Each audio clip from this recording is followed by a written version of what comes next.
So yeah, TwitchCon is happening right now still. Yeah.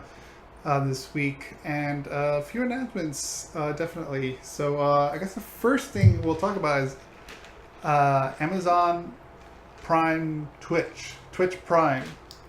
Right. Which is something I totally forgot that Amazon bought Twitch. Yeah. Like that went over my head. Yeah. I totally forgot about that. It's because they've been letting it do its own thing. They haven't really started regulating super hard. They're kind of letting it do its own thing still.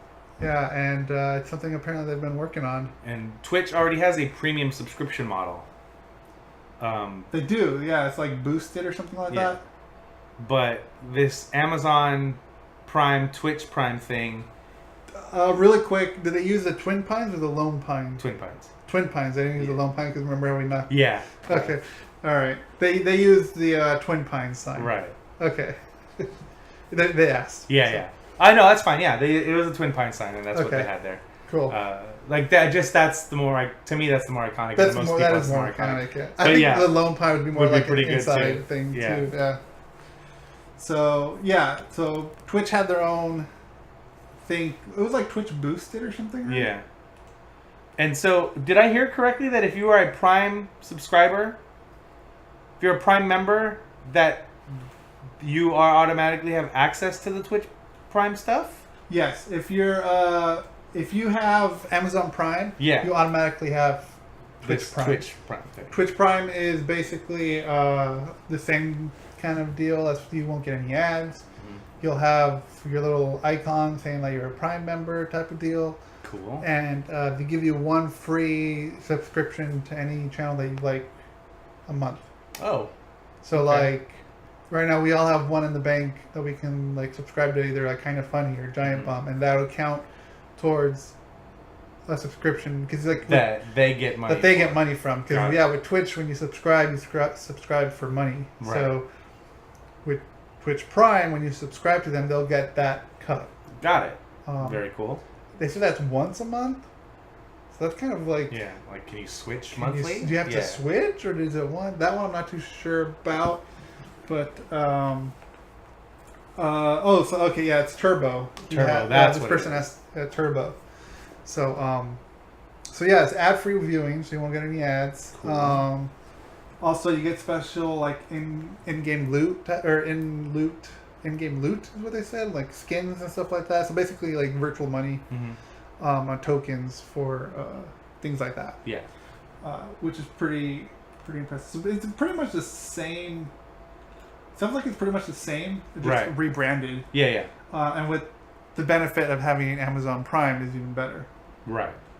Right now, it's only available though in the U.S., U.K., Canada, Germany, France, Italy, and Spain.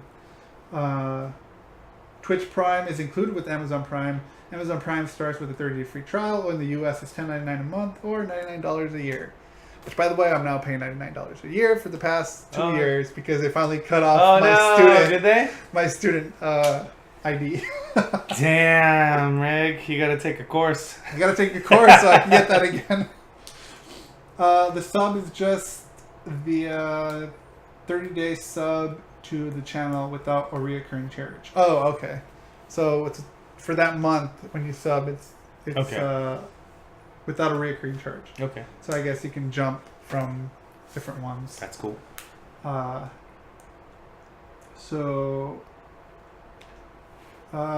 of those benefits sound like a lot. There's Turbo going away. Yeah, I probably should have had a better list than looking at the actual website. Right. But overall, I mean, it seems like it's a good deal. Yeah. As far as things are going on, or things that are, and it seems like Amazon and Twitch, or Amazon is really focusing on the live streaming. Yes. As far as the games that they created or which they announced also at TwitchCon. Everybody so Amazon Games started staffing up a couple years ago, and everybody just assumed that they were going to be making mobile games for the Fire tablets and for that market. And they had hired some like pretty high level people, and everybody's like, "Wow, that sucks." They're going from making these big AAA titles to probably making a mobile experience. But they showed 3 games.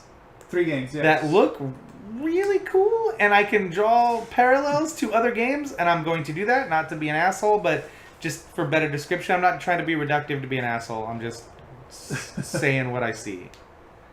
Oh, okay. That's a good way to explain it. So it's like it's a credit like an Audible. There will be more money services coming to Twitch soon with a wallet system you can use to donate to the streams from. Look at that. Freaking the chat being helpful. I know. You should be on the show. So, yeah, they also had the other 3 games, too, which was the one you're talking about was called Breakaway.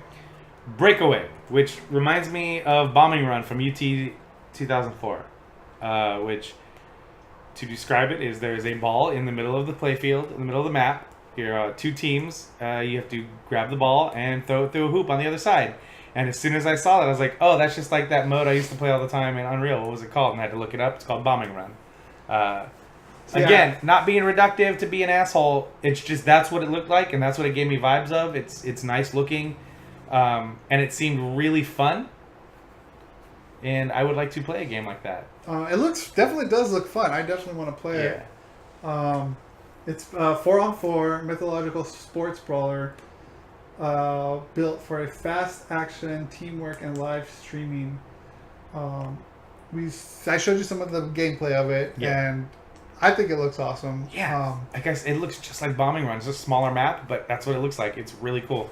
It looks awesome. It looks like there's going to be like a bunch of like upgradable things too. Like it looks like there's going to be like spectators can watch and join as well. Yeah, and like challenge people too.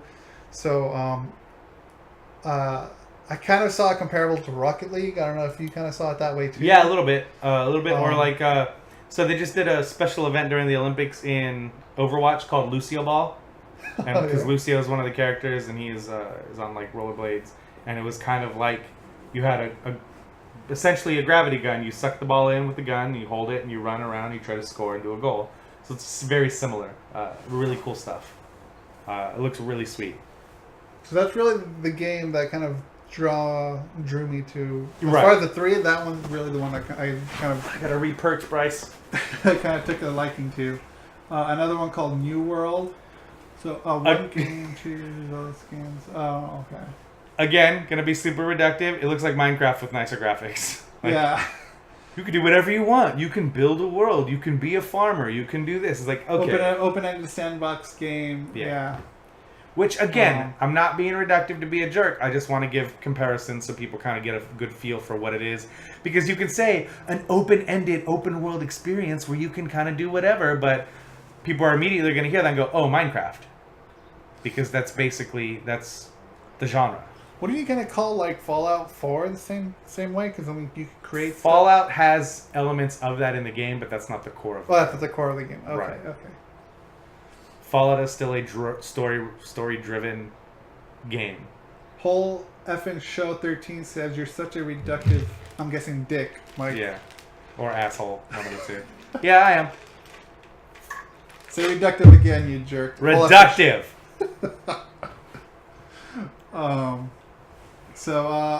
Yeah, New World. Don't really care for that one. Didn't look interesting to me. I mean, there's people I'm sure that might dig it. Of course. I think they're going to be banking more on Breakaway. And what was the 3rd game? Crucible. Crucible is a battle to the last survivor on a hostile alien world. Players choose and customize heroes, making alliances and betraying allies on the path to victory. An additional player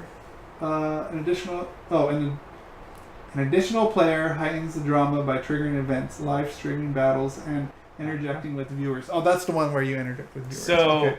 That also sounds kind of cool. Yeah, it does, and it has some elements of Left 4 Dead in there.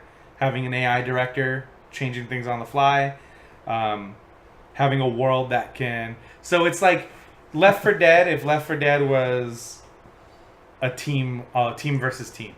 Because Left 4 Dead, it's you 4 people battling against the world and the zombies and other creatures. This one seems like all that stuff can kill you still, but you're battling another team as well.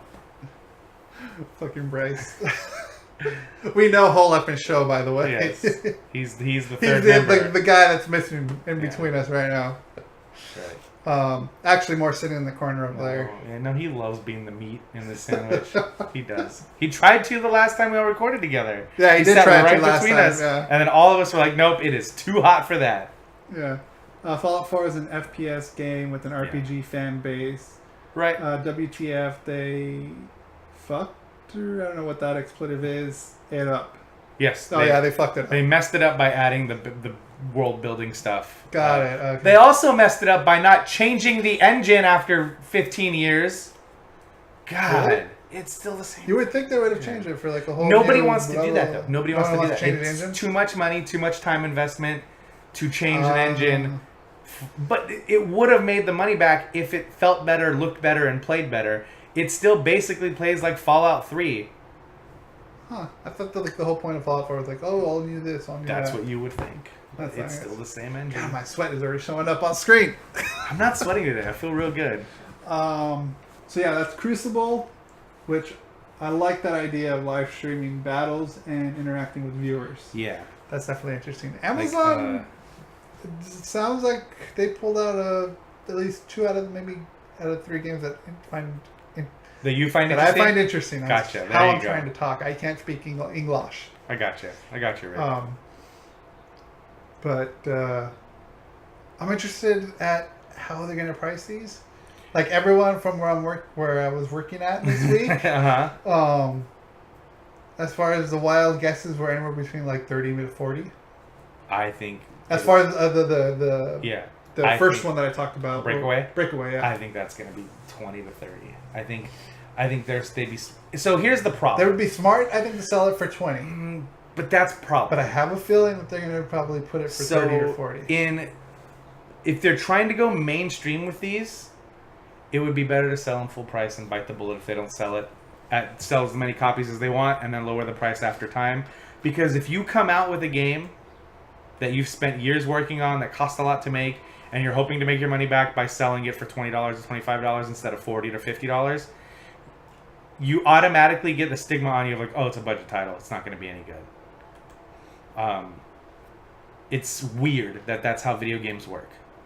But it would be better for them to just come out at $40 or whatever full price would be, and then if it doesn't sell, to cut the price slowly instead of having to, deal with that stigma of it being, quote, budget, which is a shitty thing.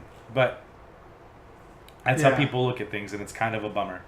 I personally don't, but there's the mainstream gamer does. But yeah, I think all 3 of those look very interesting. I think the one I would play, though, is Breakaway. Yeah. And I hope these come to consoles, because I don't have a PC, a gaming PC. Yeah, from what I showed you, it looked like they were just on PC Yeah. as far as that. So, I do not have a gaming PC.